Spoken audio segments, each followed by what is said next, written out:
Vamos para a sessão desta quinta-feira, que já está começando. Vamos com imagens ao vivo, acompanhar direto do plenário. Declaro aberta esta sessão do plenário do Supremo Tribunal Federal e passo a palavra à senhora secretária para a leitura da ata da sessão anterior. A ata da 33ª sessão ordinária, realizada em 16 de novembro de 2016. Presidência da senhora ministra Carmen Lúcia. Presentes à sessão os senhores ministros Marco Aurélio, Gilmar Mendes, Ricardo Lewandowski, Dias Toffoli, Luiz Fux, Rosa Weber, Teori Zavascki, Roberto Barroso e Edson Fachin. Ausente justificadamente o ministro Celso de Mello. Procurador-Geral da República, Dr. Rodrigo Janot Monteiro de Barros. Abriu-se a sessão às 14 horas, sendo lida e aprovada a ata da sessão anterior. Na ocasião, o plenário julgou 4 ações diretas de inconstitucionalidade. Indago dos senhores ministros se há alguma observação, anotação ou retificação a fazer na ata. Não havendo, declaro-a aprovada.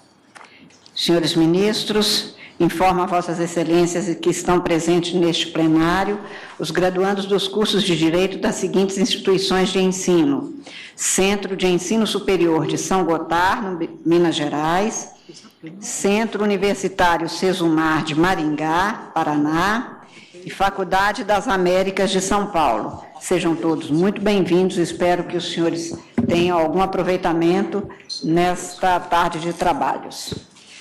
Senhores ministros, na esteira do que nós sempre acolhemos, alteramos um pouco só a ordem das chamadas para priorizar os 2 processos nos quais há advogados presentes, a fim de que eles tenham oportunidade de fazer a sua manifestação.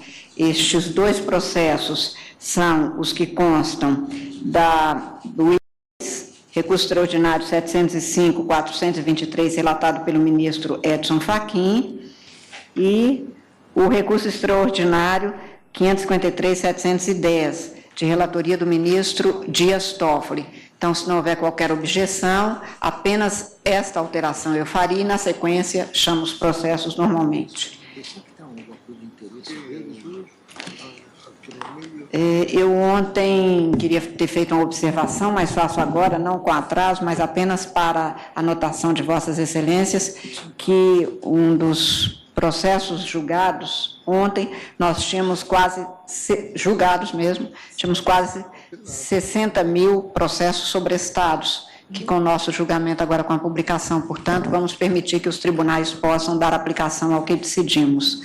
Eu não tomei o cuidado de avisar antes. Neste recurso,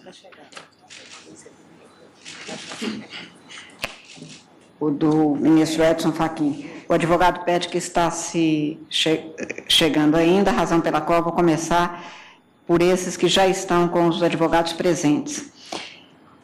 Relatado pelo ministro Dias Toffoli, apregou para julgamento o recurso extraordinário 553.710, procedente do Distrito Federal, sendo recorrente à União, e recorrido Gilson de Azevedo Souto. E, como eu disse, ministro Dias Toffoli, haverá 3 sustentações orais. Vossa Excelência, portanto, inicialmente tem a palavra para o relatório, e eu já comunico que há quase 1000 processos sobrestados, pelo menos formalmente indicados. Pode ser que haja outros, mas o número é este. Vossa Excelência, portanto, com a palavra para o relatório.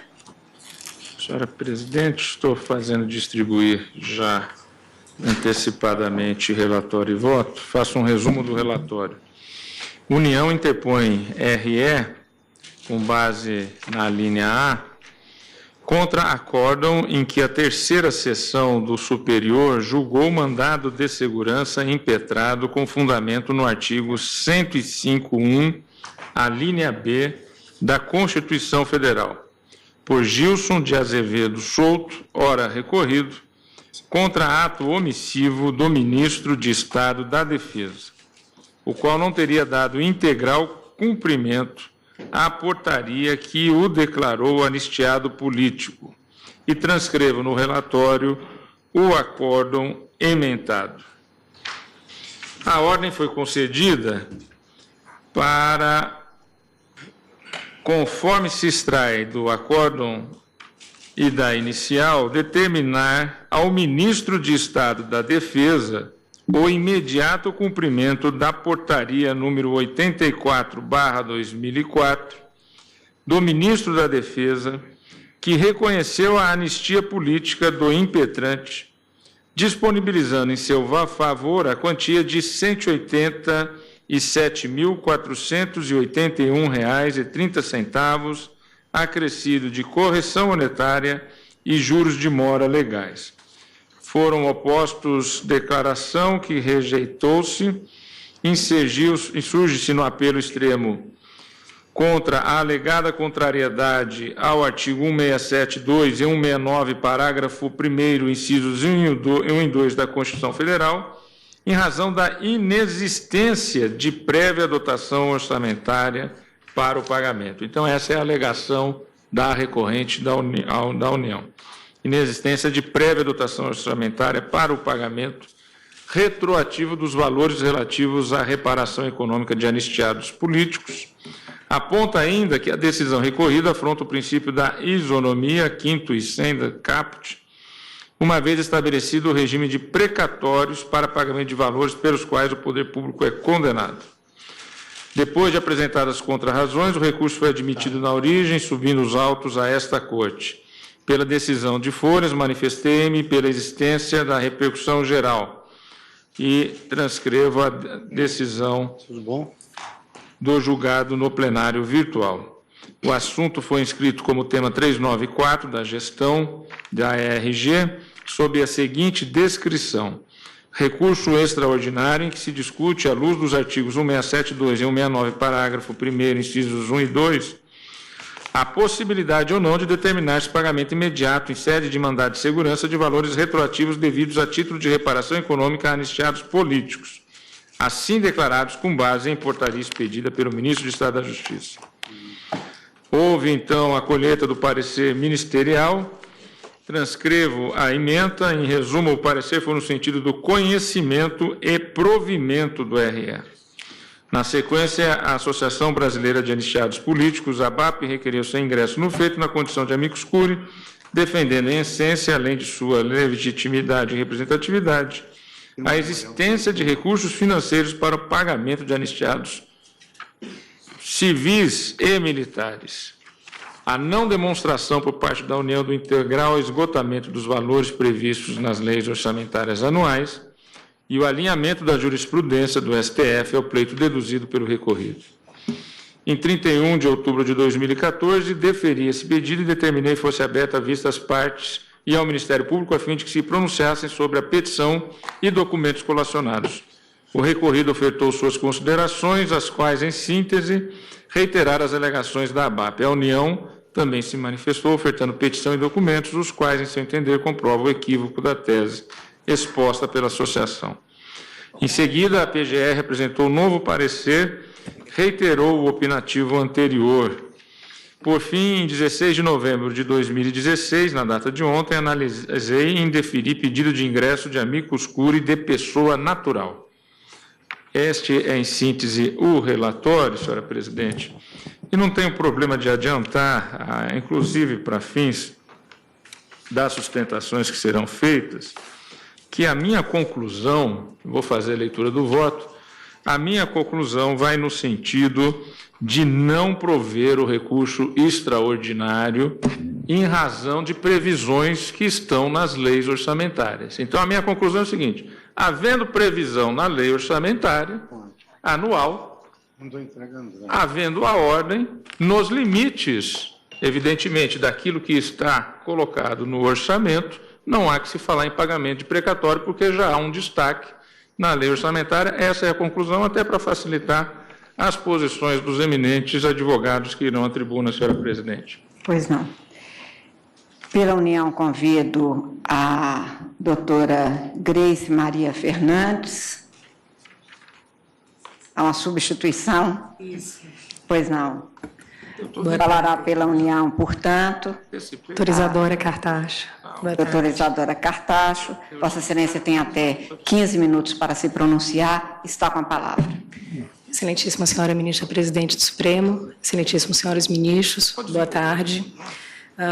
Como nós já ouvimos do relatório do ministro Dias Toffoli, nesse recurso extraordinário número 553.710, está em discussão eventual direito líquido e certo a anistiado político ao recebimento direto, imediato, de parcela referente à quantidade retroativa da reparação econômica que lhe foi reconhecido por meio de portaria de 2004, que o declarou anistiado político.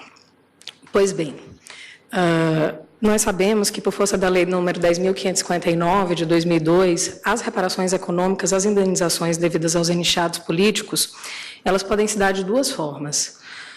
Seja por meio de prestação única, em valores que têm um teto de cerca de R$100 mil, no valor de R$100 mil, ou prestações mensais continuadas, que vão se dar, obviamente, mês a mês, e também contemplam o pagamento de uma reparação retroativa, de um montante retroativo. É justamente essa verba que é discutida no presente caso. Na mesma lei, Lei 10.559, que regulamenta o recebimento das anistias, das reparações econômicas por força de anistia política, o artigo 12, parágrafo 4º, determina que, após a declaração de anistia, não obstante haja uma previsão de pagamento em até 60 dias, o legislador foi muito claro, excelências, em dizer que esse pagamento está sujeito à disponibilidade orçamentária. Pois bem, para prever, para regular e viabilizar esse pagamento de acordo com a disponibilidade orçamentária, em 2006, na Lei número 3.354, o legislador trouxe todo um regramento com a forma como os anistiados, perante a administração, firmam termo de adesão e prevêem como que vai ser, dependendo dos montantes devidos, os valores retroativos que vão ser pagos de forma parcelada, com todo um regramento que está previsto lá no artigo 4º da Lei número 3.554. Perfeito, 11.354. Pois bem, essa disciplina legal, ela justamente viabiliza o pagamento com a perfeita disponibilidade orçamentária, conforme prevê a Constituição dos artigos 167 e 169. Não teria como ser diferente.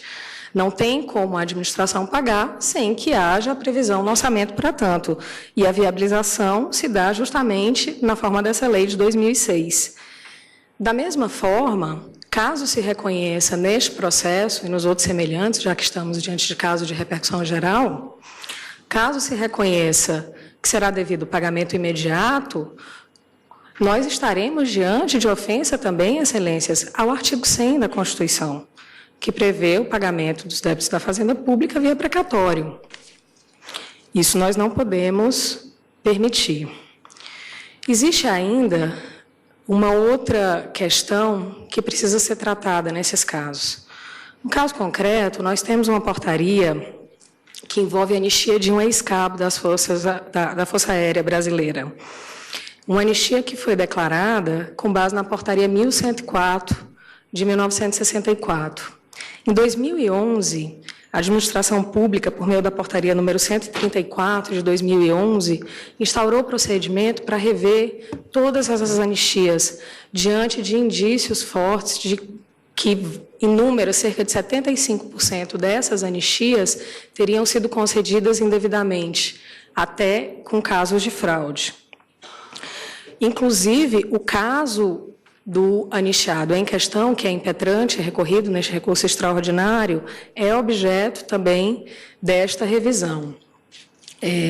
Nós sabemos que vários desses casos que já foram objeto de revisão foram judicializados em mandados de segurança perante o Superior Tribunal de Justiça, que geraram também recursos extraordinários e que no RE número 817.338, também de relatoria do ministro Dias Toffoli, está-se em discussão a incidência ou não do prazo decadencial para a revisão dessas anistias.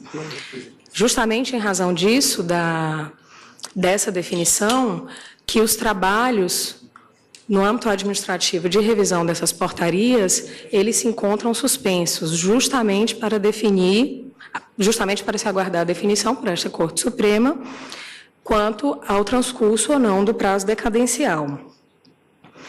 Então, por mais esse motivo, mostra-se precária a afirmação e a conclusão pelo direito líquido e certo do impetrante, considerando que o seu caso concreto e de vários outros, cujo montante, como eu já falei, significa cerca de 75% das anistias concedidas aos ex-cabos da Força Aérea Brasileira, em valores que até hoje já foram pagos, que chegam ao montante de 75 bilhões de reais, então tem-se uma situação precária para o reconhecimento do direito líquido e certo. Um outro dado importante, Excelências, e aí relacionado ainda à questão da disponibilidade orçamentária, em 2015, os valores retroativos que estavam pendentes de pagamento faziam uma soma de cerca de 535 milhões de reais. Por outro lado, a previsão orçamentária em 2015 era de cerca de 34 milhões de reais. Agora, para 2016, 37 milhões de reais. E por que isso? Justamente que por conta da previsão da Lei número 3.354, somente aqueles anistiados que firmaram o termo de adesão com a administração pública obtém a efetiva previsão orçamentária para o pagamento dessa quantia, obedecendo aos ditames legais e aos ditames constitucionais de previsão orçamentária. E uma última circunstância que precisa ser lembrada nesse caso é que, ao passo que a portaria de reconhecimento da anistia do impetrante, ora recorrido, é do dia 14 de janeiro de 2004, este mandado de segurança, Excelência, somente foi ajuizado perante o STJ no dia 18 de abril de 2006. Ainda que se considere os 60 dias em que deveria ter sido paga a reparação, na forma do artigo 12, parágrafo 4º da Lei 10.559, o fato é que transcorreram bem mais do que os 120 dias para a impetração da ação de rito constitucional, da ação mandamental. Essa circunstância consta nos autos, apesar de não ter sido matéria de ordem pública, apesar de não ter sido devidamente apreciada pelo Superior Tribunal de Justiça. São essas as razões pelas quais a União requer o provimento do recurso, com a consequente denegação da ordem. Muito obrigada. Agradeço a Vossa Excelência. Convido o doutor Rodrigo Brandão Viveiros Peçanha, que falará pelo recorrido Gilson de Azevedo Souto. Vossa Excelência também tem até 15 minutos para se pronunciar e está com a palavra.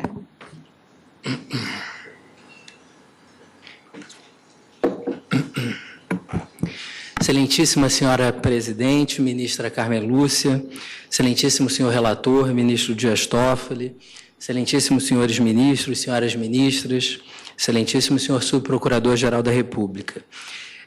Como já foi bem colocado nessa assentada, questão de respeito à anistia política. A portaria do ministro da Justiça que concedeu a anistia política, ela contém dois elementos, embora se trate de um ato uno indivisível. Ela fixa o valor nominal das prestações mensais e fixa o valor retroativo observada a prescrição quinquenal, também em valores nominais, ou seja, o valor em reais é fixado tanto para a prestação mensal quanto para o valor retroativo observada a prescrição quinquenal.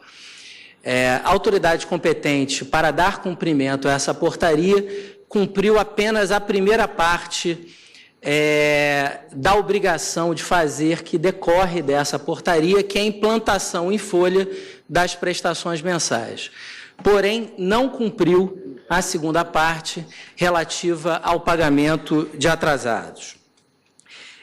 Um ponto que é muito importante destacar, até para refutar o que foi dito na tribuna, é em relação à situação da anistia dos cabos, a discussão sobre a eventual invalidação dos atos de concessão de anistia. Isso é objeto de outro recurso ordinário, também com repercussão geral reconhecida, que é o RE 817-338, sob a relatoria do ministro Dias Toffoli. E aí, duas questões são muito importantes serem colocadas de maneira muito clara. A primeira é que o objeto dessa repercussão geral é muito mais amplo. Não se discute aqui, pura e simplesmente, a forma de pagamento dessa parcela retroativa relativa à anistia de cabos da aeronáutica. Se discute no presente processo a forma de cumprimento dessa prestação em relação a quaisquer anistiados, e não apenas a cabos da aeronáutica. Portanto, a discussão aqui é muito mais ampla e abrange situações, por exemplo, apenas uma para ilustrar, o RMS 27261, relator ministro Marco Aurélio, que trata da anistiada Julieta Petit, que teve 3 filhos mortos na guerra do Araguaia, e que até hoje não recebeu também essas parcelas retroativas. Esse caso está sobrestado, aguardando o julgamento do presente caso. Então, o caso é muito mais amplo do que a anistia de cabos da aeronáutica. Esse é um ponto muito importante ser remarcado. O segundo ponto, que merece também destaque, se refere ao próprio caso. Enfim, os objetos são diversos, vai ser discutido na oportunidade em que colocado. Mas a anulação das anistias dos cabos se deu muito após o prazo quinquenal. Então, há razões muito fortes no sentido da manutenção do ato de concessão da anistia, mas isso é objeto de outro processo e é importante não confundir as discussões, porque são 2 repercussões gerais distintas. Uma outra questão importante é delimitar, a nosso ver, quais são as principais questões discutidas no presente processo. E, a nosso ver, são 3. A primeira diz respeito ao cabimento do mandado de segurança, né? Havia uma discussão já superada pela jurisprudência desse egrégio Supremo Tribunal Federal e do Superior Tribunal de Justiça, no sentido de se tratar ou não de uma ação de cobrança, de maneira a ser inviável a impetração de mandado de segurança. Essa questão está completamente superada. O leading case foi o mandado de segurança 24953, relatado pelo ministro Carlos Veloso, foi acompanhado pelo ministro Celso de Mello e pelo ministro Gilmar, que é um julgado 2004, em que o Supremo assentou, eu pedi vênia para ler uma parte expressiva da ementa, constitucional, administrativo, militar, anistia, mandado de segurança. A hipótese não consubstancia ação de cobrança, mas tem por finalidade sanar a omissão da autoridade coatora, que não deu cumprimento integral às portarias do ministro de Estado de Justiça. Cabimento do mandado de segurança, liquidez e certeza do direito dos impetrantes que se apoiam em fatos incontroversos. Portanto, a partir de então, foram proferidas diversas decisões, reiterando os termos desse precedente. Inclusive, no STJ, eu trouxe à baila também, em decisões citadas no memorial, 2 mandados de segurança, o primeiro, MS 17736, relator ministro Teori Zavascki, e MS 12614, relator ministro Luiz Fux, que também afirmam o cabimento do mandado de segurança para a veiculação dessa pretensão. E, de fato, não se trata de uma ação de cobrança, tendo em vista que o ato da portaria concede anistia, e a anistia em prestações mensais, que é aquela devida àqueles que comprovaram ter um vínculo laboral, ela é um ato uno indivisível. Ela implica tanto os efeitos futuros relativos à implantação das prestações mensais, quanto às parcelas pretéritas observadas a prescrição quinquenal. Então, se trata claramente do descumprimento de uma obrigação de fazer, que decorre de um ato administrativo concreto e, como é sabido, é amplamente cabível o mandado de segurança para supressão de omissões administrativas no cumprimento de atos administrativos vinculados. Um aspecto que merece ser destacado também é que, enfim, pensando-se aqui apenas em atenção ao princípio da eventualidade, caso revertida a jurisprudência do tribunal e se entender que essas ações devem ser veiculadas pelas vias ordinárias, é importante remarcar que os anistiados políticos sofreram os atos de perseguição na década de 60. Então, são pessoas que têm entre 70 e 90 anos.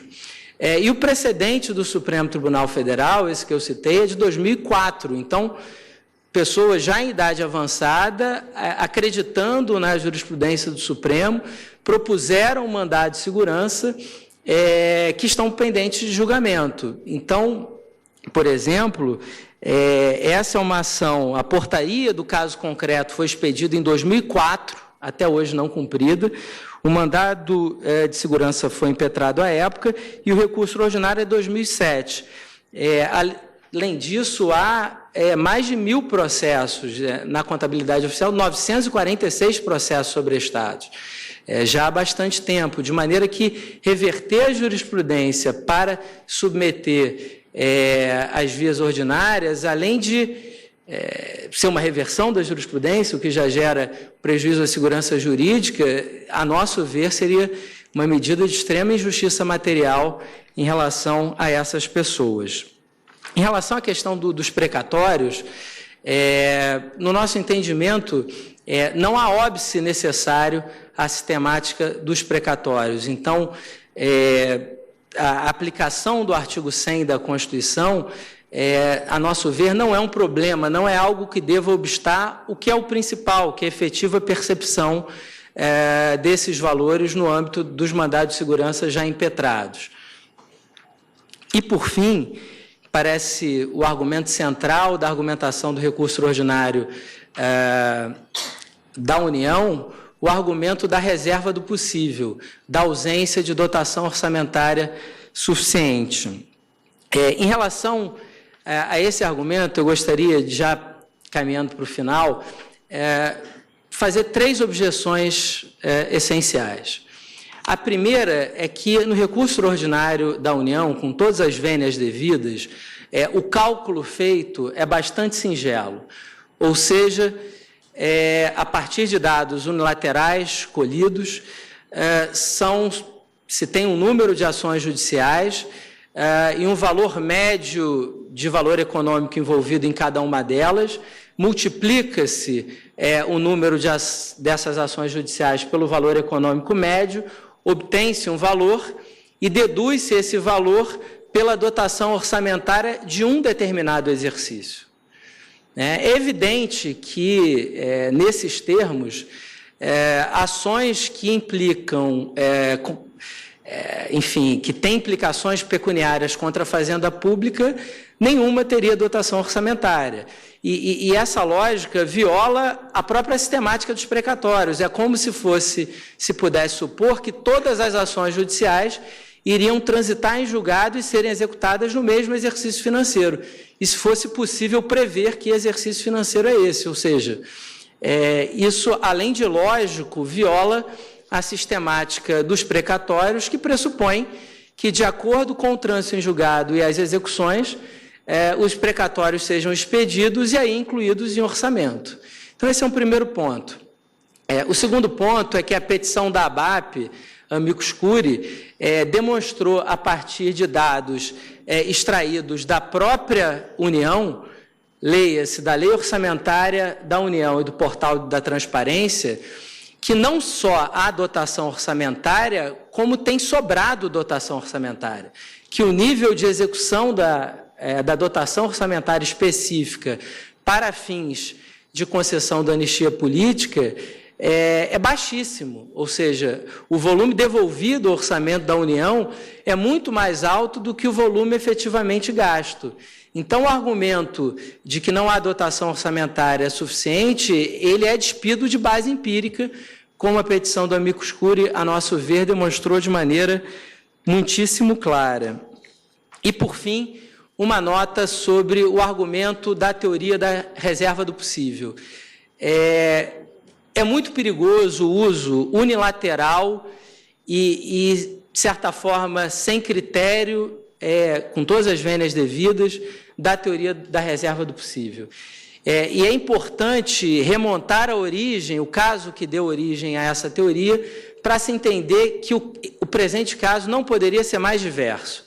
O caso que deu origem, como Vossas Excelências bem sabem, à teoria da reserva do possível, foi uma pretensão formulada por estudantes aspirantes a estudarem em faculdade de medicina na Alemanha, que pretendiam ter acesso a universidades públicas alemãs fora do número de vagas, com base no direito fundamental ao livre ofício, desempenho de ofícios e profissões, ou seja, um direito altamente controverso, extraído de um princípio constitucional. A hipótese presente não poderia ser mais diversa. O artigo 8º do ADCT expressa e especificamente prevê o direito à anistia, com todos os seus requisitos.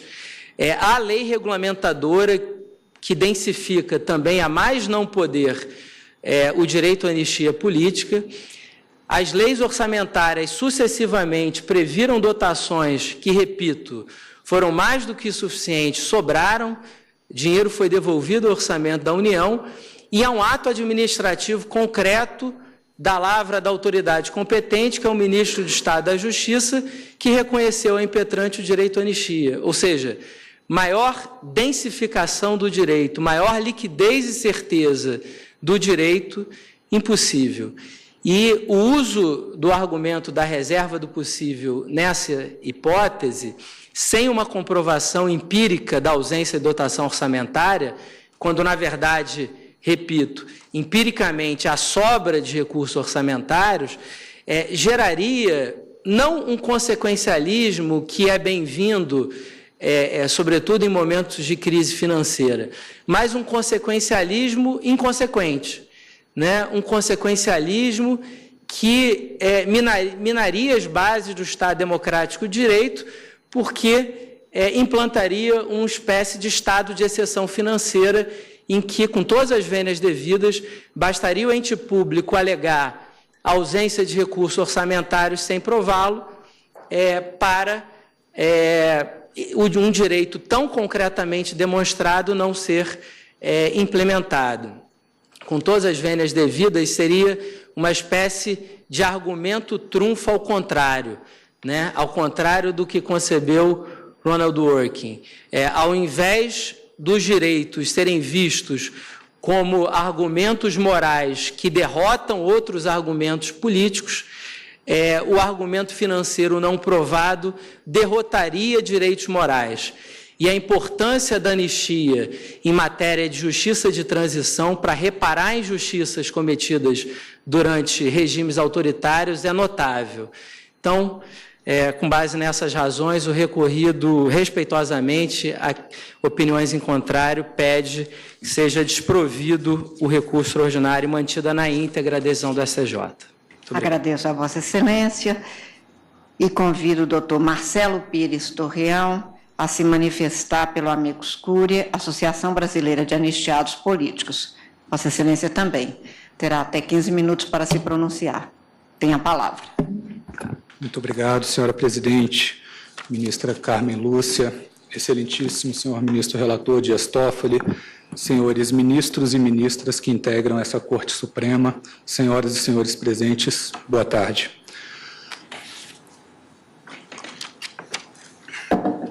Senhores ministros, ninguém merece sofrer por ser diferente ou por pensar de forma diferente. Admitir qualquer tipo de violência contra uma pessoa em razão de sua ideologia ou orientação política é algo tão grave quanto permitir qualquer tipo de agressão baseada em diferença de gênero, diferença de etnia ou diferença de religião. É o mais puro conceito de intolerância. Essa situação torna-se extrema quando o agressor é o próprio Estado. Quando o ente soberano de uma nação utiliza-se de suas instituições, inteligência policial e forças armadas para perseguir, torturar e matar aquele que pensa diferente, abre-se caminho para os maiores crimes e maiores erros da história da humanidade. Se pensarmos bem, assim ocorreu no Holocausto contra os judeus, assim ocorreu no Apartheid contra os negros, e assim ocorreu nas ditaduras pelo mundo. Especificamente quanto à nossa ditadura, vários casos são conhecidos da população nacional.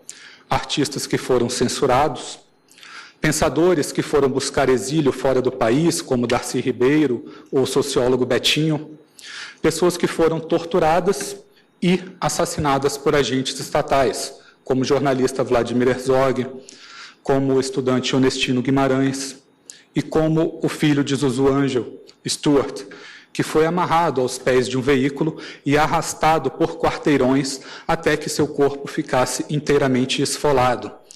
Nos intervalos dessa prática, a boca de Stuart era colocada no escapamento do veículo para que ele se sufocasse com os gases tóxicos.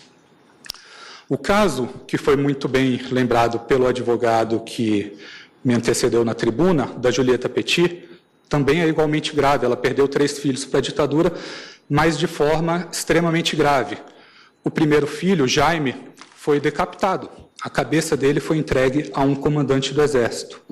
A segunda filha, Maria Lúcia, desapareceu e veio a ser encontrada 20 anos depois, em 1996. Teve o corpo reconhecido por exame de DNA e ainda se encontrava com um saco plástico fortemente amarrado à região do pescoço, instrumento esse que havia sido utilizado para asfixiá-la.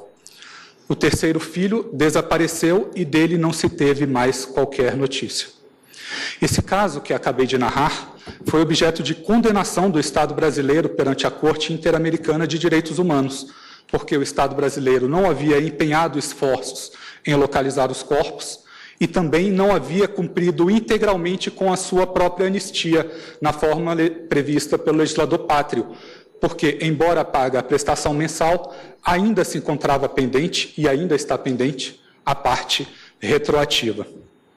Senhores ministros, portanto, falar de anistia é falar, em primeira e última análise, de graves e covardes violações aos direitos de um ser humano.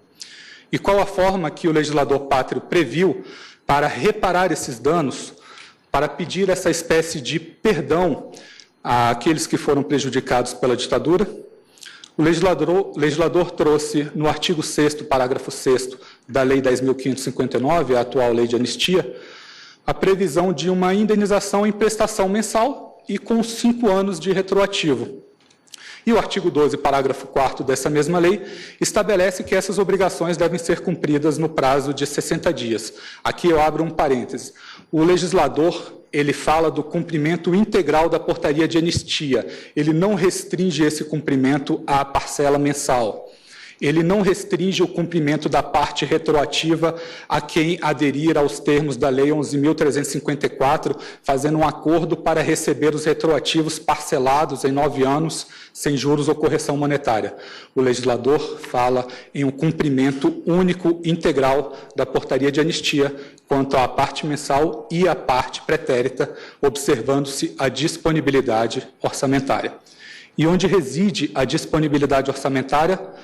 Nas próprias LOAs. As leis orçamentárias anuais trazem um quantitativo específico para aquela ação governamental de indenização aos anistiados políticos.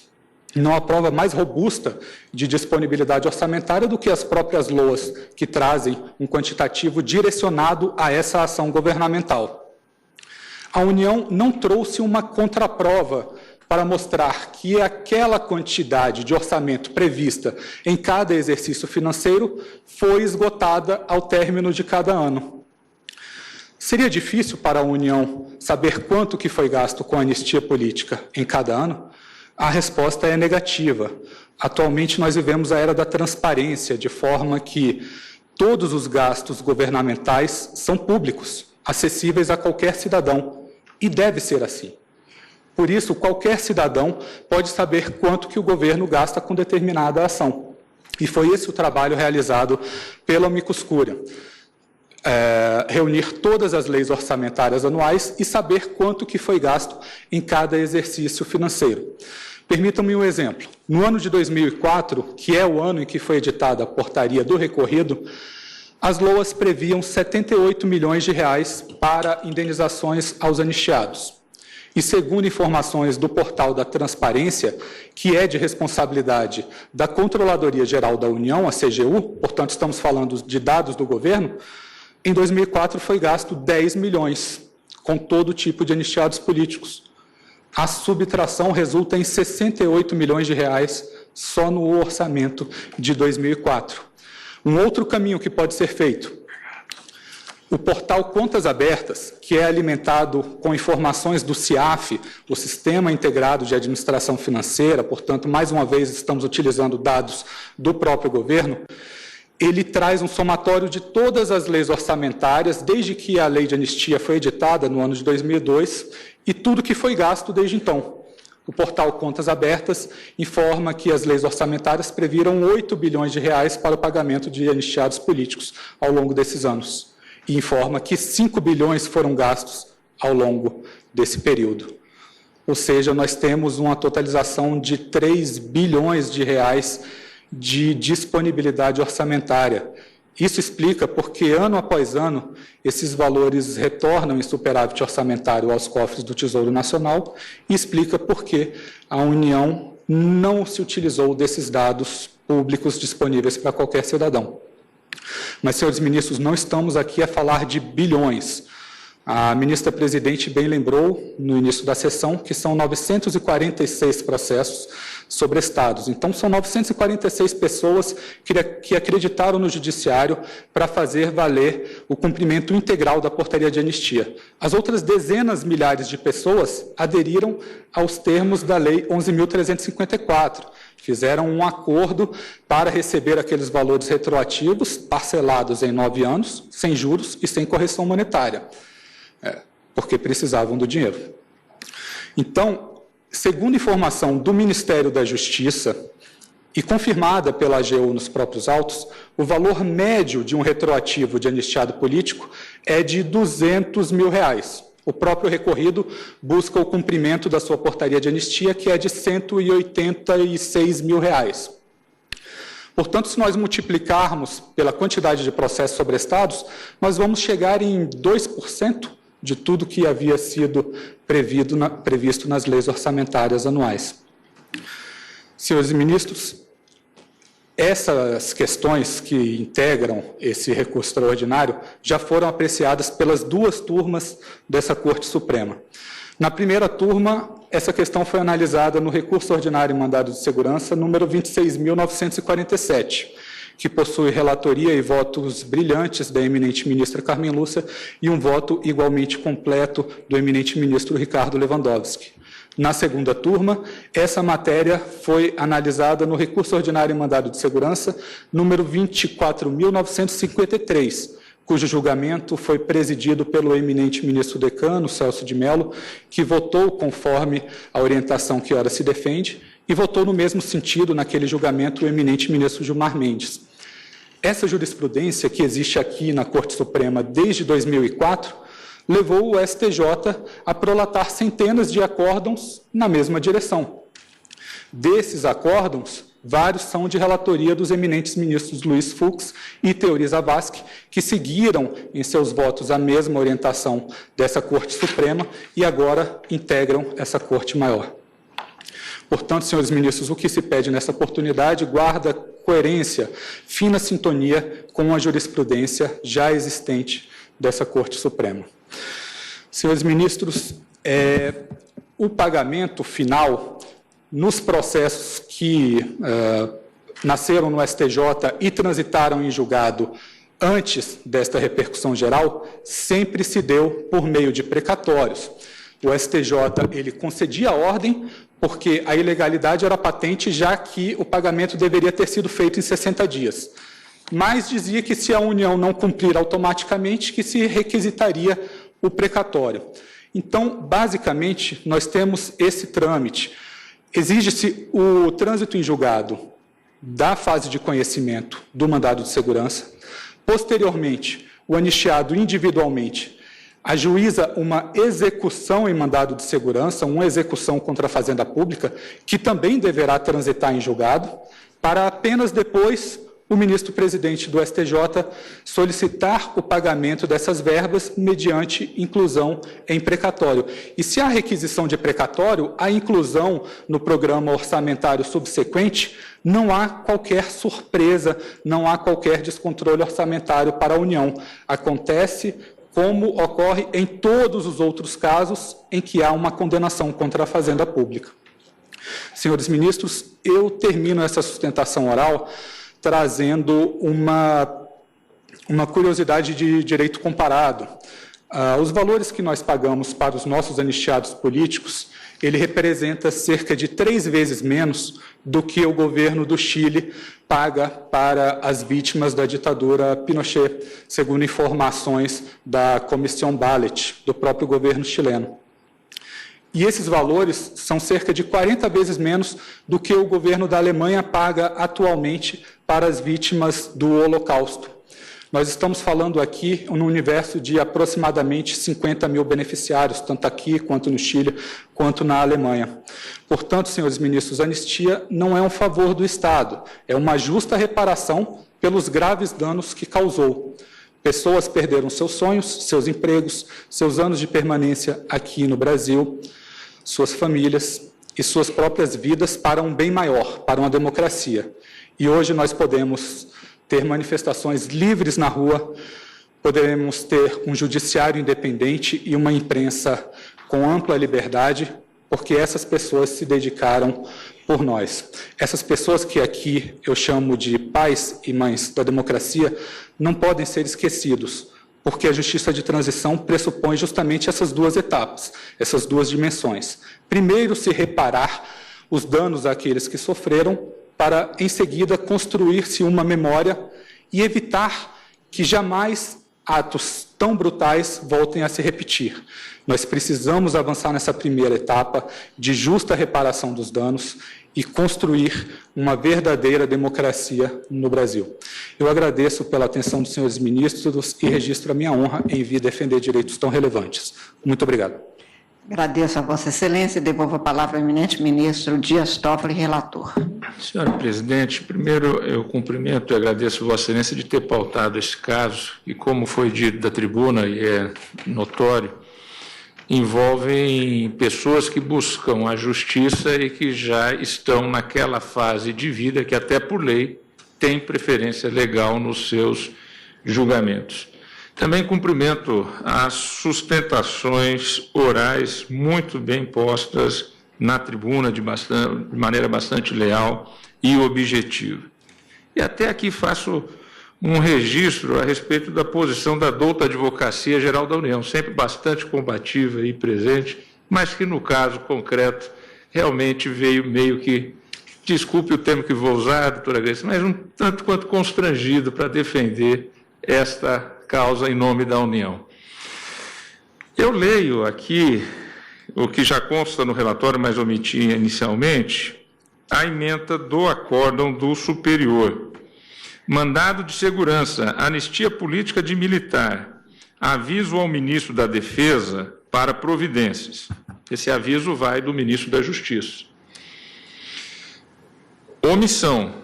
Parágrafo único do artigo 18 da Lei 10.599/2002. Pagamento de valores retroativos referentes à reparação econômica. Ordem concedida.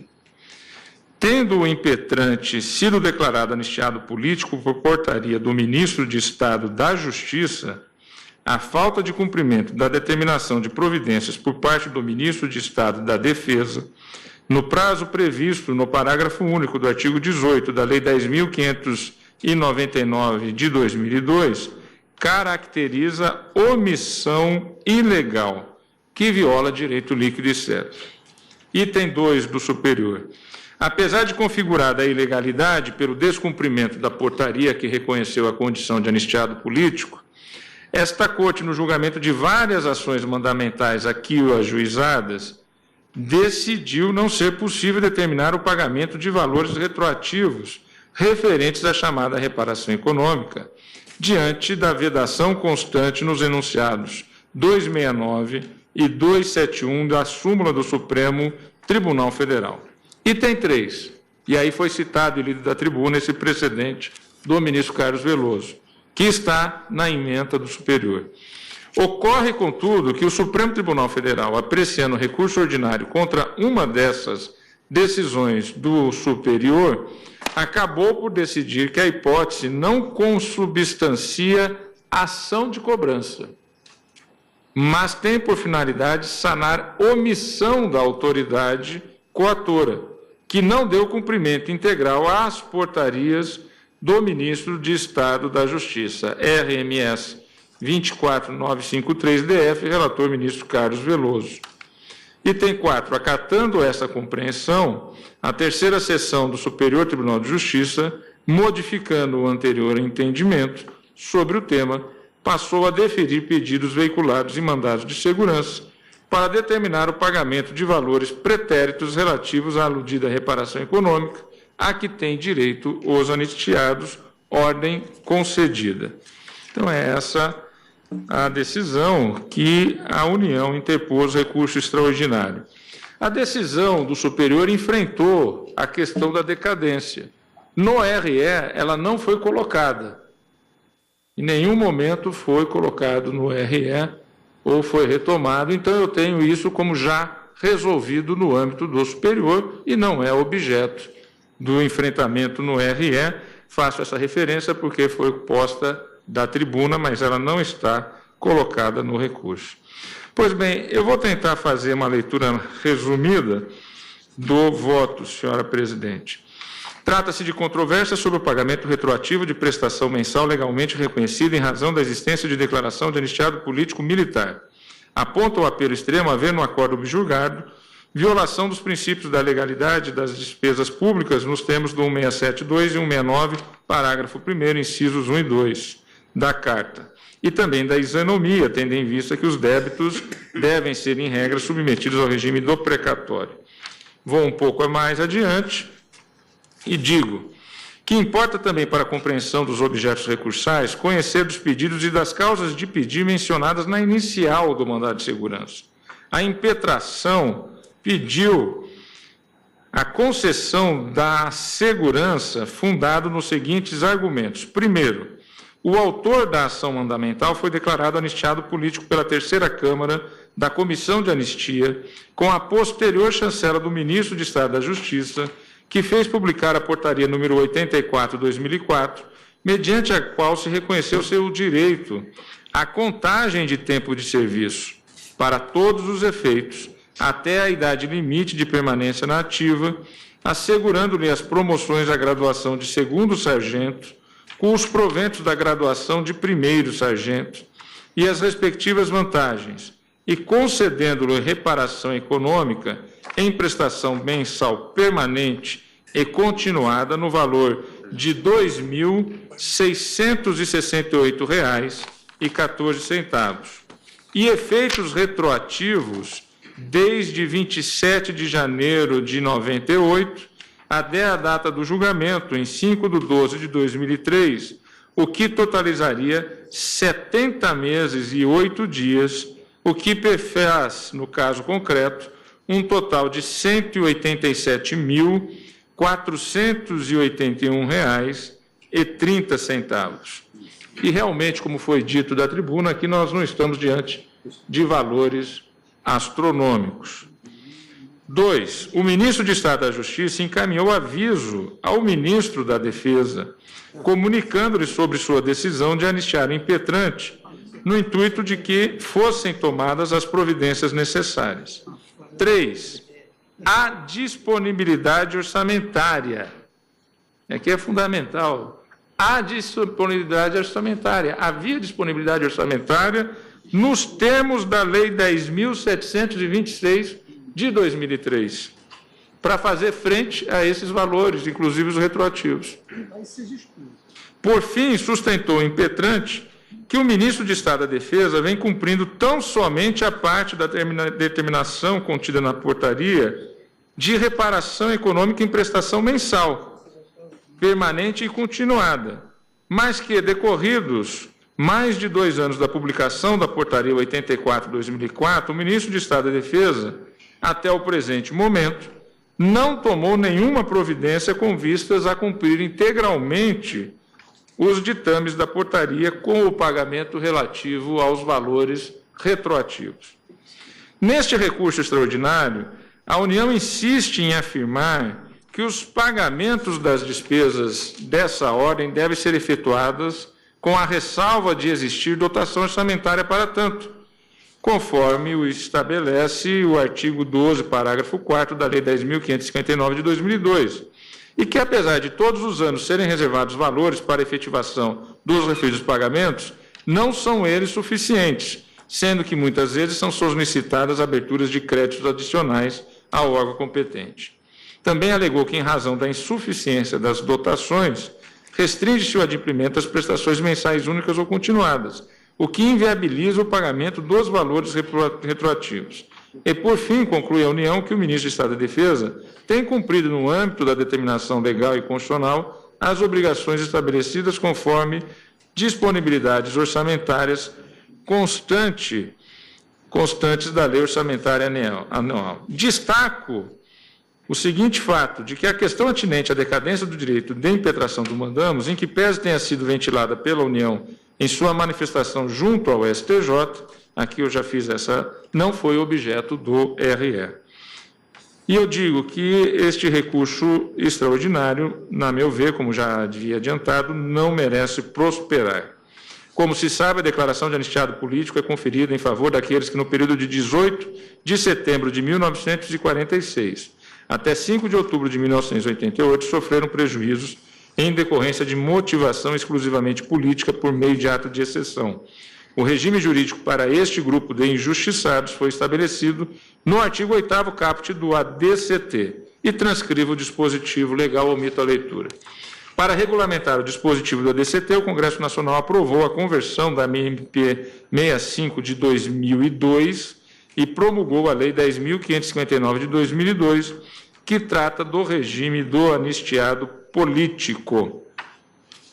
Transcrevo o dispositivo.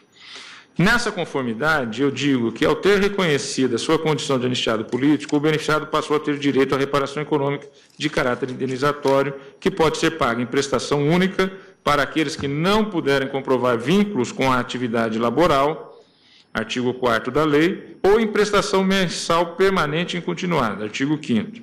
Ademais, para aqueles que comprovarem vínculos com a atividade laboral e não fizerem opção pela prestação única, poderão ser pagos valores retroativos a partir da promulgação da Constituição Federal de 1988. É o que determina o parágrafo 6º da Lei 10.559. O valor da prestação mensal permanente continuada seria igual ao da remuneração que o anistiado político receberia se na ativa estivesse, considerada a graduação a que teria direito, obedecidos os prazos para promoção previstos nas leis e regulamentos vigentes, e assegurar as promoções ao oficialato, independentemente de requisitos e condições, respeitadas as características e peculiaridades dos regimes jurídicos, dos servidores públicos civis e dos militares, e, se necessário, considerando-se os seus paradigmas. Parágrafo 6º. Os valores apurados nos termos deste artigo poderão gerar efeitos financeiros a partir de 5 de outubro de 1988, considerando-se para início da retroatividade da prescrição quinquenal a data do protocolo da petição ou o requerimento inicial de anistia, de acordo com os artigos 1º e 4º do Decreto número 20.910, de 6 de janeiro de 1932. Pois bem, eu digo que, com relação ao pagamento da reparação econômica, assim dispõe a referida lei federal em seus artigos 10, 12, caput, parágrafo 4º e 18, caput e parágrafo único. E passo a fazer a leitura, porque eu entendo aqui importante a ciência desses dispositivos. Artigo 10. Caberá ao ministro do Estado da Justiça decidir a respeito dos requerimentos. Artigo 12. Fica criado no âmbito do MJ a comissão de anistia, com a finalidade de examinar os requerimentos referidos e assessorar o respectivo ministro em suas decisões. Parágrafo 4º do 12. As requisições e decisões proferidas pelo ministro de Estado da Justiça nos processos de anistia política serão obrigatoriamente cumpridas no prazo de 60 dias por todos os órgãos da administração pública e quaisquer outras entidades a que estejam dirigidas, ressalvada a disponibilidade orçamentária. Está aqui o parágrafo 4º, fundamental a ciência desse dispositivo. Artigo 18. Caberá ao Ministério do Planejamento, Orçamento e Gestão efetuar com referência às anistias concedidas a civis mediante comunicação do MJ, no prazo de 60 dias, a contar desta comunicação, o pagamento das reparações econômicas, desde que atendida a ressalva do parágrafo 4º do artigo 12 dessa lei. Parágrafo único. Tratando-se de anistias concedidas aos militares, as reintegrações e promoções, bem como as reparações econômicas reconhecidas pela comissão, serão efetuadas pelo Ministério da Defesa, no prazo de 60 dias após a comunicação do Ministério da Justiça, à exceção dos casos especificados no artigo 2º, inciso 5 desta lei. Feita a leitura dos dispositivos, eu digo que a Comissão de Anistia, órgão de assessoramento do MJ, após análise do requerimento, emite parecer pelo deferimento ou não da pretensão. Em seguida, a portaria que concede anistia é assinada pelo Ministro de Estado da Justiça, autoridade competente para decidir os requerimentos de anistia. Após sua comunicação, a decisão administrativa deve ser cumprida no prazo máximo de 60 dias, com a ressalva da existência de disponibilidade orçamentária. No caso de anistia concedida aos militares, as reparações econômicas são de responsabilidade do Ministério da Defesa, conforme explicitado na lei. É certo que, anualmente, no orçamento da União, são destinados valores expressivos, com a finalidade específica de liquidar reparações econômicas de anistiados políticos militares. Isso ficou evidenciado na decisão atacada. Não bastasse isso, vale o exame das leis orçamentárias relativas aos anos seguintes aos da edição da Portaria 84, de 14 de janeiro de 2004, que concedeu a condição de anistiado ao recorrido aqui respectivo. A partir de 2005, a Lei Orçamentária Anual tem tratado o pagamento aos anistiados políticos dentro da rubrica destinada ao Programa de Direitos Humanos, Direitos de Todos, sob o título Indenização a Anistiados Políticos e Militares. Lei 10.559, de 13 de novembro de 2002. Com o advento da Lei 11.354, de 2006, passaram a existir duas rubricas. A primeira, pagamento de valores retroativos a anistiados políticos militares, nos termos da MP número 300, de 29/6 de 2006, posteriormente substituída pela Lei 11.354, de 2006. E 2, pagamento de reparação econômica em prestação única, ou em prestação mensal, permanente e continuada. Pois bem, anoto que as informações prestadas pelo próprio Planalto em seu sítio eletrônico, as quais são de conhecimento de todos, como mostram os julgados que cito neste voto, inclusive desta Corte, entre eles o RMS 27.094-DF de minha relatoria, a Lei 11.100 de 2005, que estimou a receita e fixou a despesa da União para o exercício financeiro de 2005, destinou R$ 173.323.863 ao Ministério da Defesa para fazer frente à indenização a anistiados políticos militares, conforme a Lei 10.559. Na Lei Orçamentária para o exercício financeiro de 2006, o valor destinado ao MD, com a mesma finalidade, correspondeu a R$ 277.840.000. No ano de 2007, R$ 207.981.629. Para a ação 436, foi destinada ainda a soma de R$ 178.102.855 para o Ministério da Defesa, com a finalidade específica de que efetuasse o pagamento de valores retroativos a anistiados políticos militares, nos termos da MP 300, de 29/6 de 2006. Eis os valores destinados à ação número 436, R$ 239.350.115 em 2008, fixado pela Lei 11.897 de 2008, e R$ 318.952.680 no ano de 2009, R$ 168.339.302 em 2010, R$ 334.977.709 em 2011. Pois bem, quanto à ação OC00, os valores previstos nas leis orçamentárias anuais de 2008 a 2011 foram, respectivamente, 180.245.539, 120.465.069, 34.327.232 e, por fim, R$ 45.367.660. Feitas essas considerações introdutórias, eu passo a analisar, então, as teses da União. A recorrente alega que houve violação aos artigos 167.2, 169, parágrafo 1º, 1 e 2 da Constituição Federal, que assim dispõe. 167, são vedados, inciso 2, a realização de despesa ou assunção de obrigações diretas que excedam os créditos orçamentários ou adicionais. Artigo 169. A despesa com pessoal ativo e inativo da União, do Estado, do DF e dos municípios não poderá exceder os limites estabelecidos em lei complementar. Parágrafo 1º. A concessão de qualquer vantagem ou aumento de remuneração, a criação de cargos, empregos e funções ou alteração de estrutura de carreiras, bem como a admissão ou contratação de pessoal a qualquer título pelos órgãos e entidades da administração, direta ou indireta, inclusive fundações instituídas e mantidas pelo poder público, só poderão ser feitas: 1. Se houver prévia dotação orçamentária suficiente para atender às projeções de despesa de pessoal e aos acréscimos dela decorrentes. 2. Se houver autorização específica na Lei de Diretrizes Orçamentárias, ressalvadas as empresas públicas e a sociedade de economia mista. Pois bem, eu digo que esses dispositivos consagram o princípio da legalidade da despesa pública, o qual decorre do princípio da legalidade previsto no 37 da Constituição, segundo a doutrina do eminente jurista, meu professor e colega nessa corte, Eros Roberto Grau. Referido princípio conceitua-se como, e cito Grau, Instituto Basilar do Estado de Direito impõe ao administrador do dinheiro público a obrigação de observar ao gastá-lo as autorizações e limitações constantes da lei do orçamento. Isto é nada pode ser pago sem autorização orçamentária, nem além dos valores orçamentariamente limitados.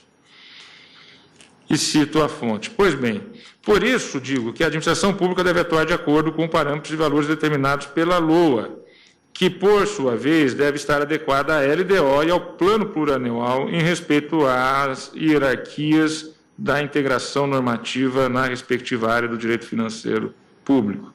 Entretanto, a jurisprudência da Suprema Corte consolidou a premissa de que a existência de dotação legal é suficiente para que haja o cumprimento integral da portaria que reconhece a condição de anistiado político, conforme o artigo 12, parágrafo 4º da Lei 10.559, de 2002.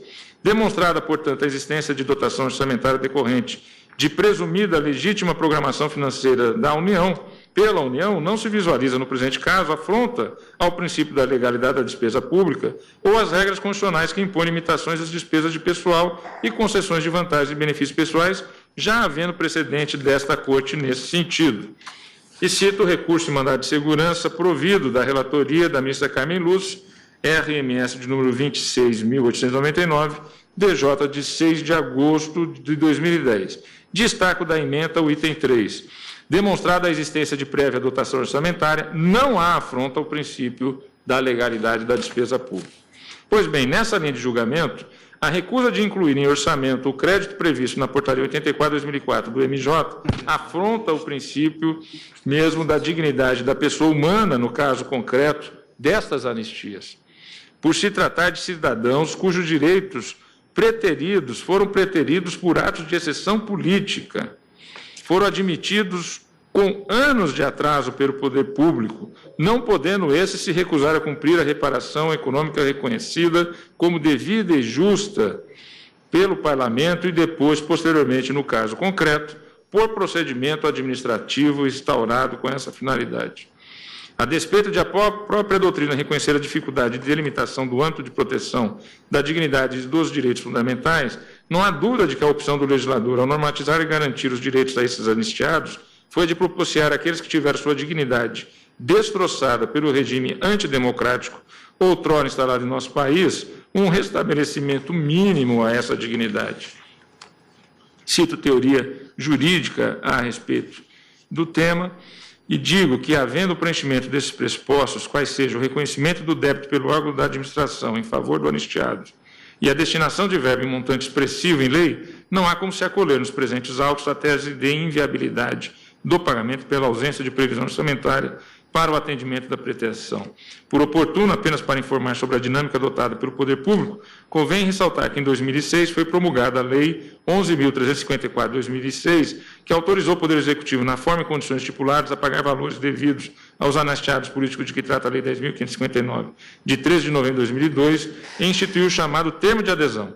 Aos que a ele aderirem, e aí há que haver uma opção, são impostas algumas condições, entre elas a renúncia da possibilidade de recorrer ao Judiciário para a cobrança do valor e do parcelamento obrigatório dos valores devidos acima de R$ 2.000. Entretanto, se antes da Lei 11.354 de 2006 a referência ao pagamento da indenização era ampla, houve um aumento da rigidez e o orçamento passou a diferenciar os pagamentos retroativos nos termos da Lei 11.354 e os de caráter único e continuado. Percebe-se assim que houve exclusão da dotação orçamentária daqueles valores retroativos devidos aos anistiados que não assinaram o termo de adesão previsto pela Lei 11.354 de 2006. Com o advento desse diploma legal, exigiu-se nova leitura do sistema. Note-se que, em momento algum, a lei obrigou os que foram declarados anistiados a assinar o termo de adesão para que pudessem receber os valores retroativos. No entanto, embora a lei tenha gerado uma faculdade às partes da relação jurídica para que se efetivasse o verdadeiro acordo, com a possibilidade de expressa renúncia ao direito de ação pelo anistiado, houve uma subversão do sistema, na medida em que, a partir da referida lei, o Poder Público Federal passou a destinar recursos apenas àqueles que aderiam a essa forma de acordo por ele previsto.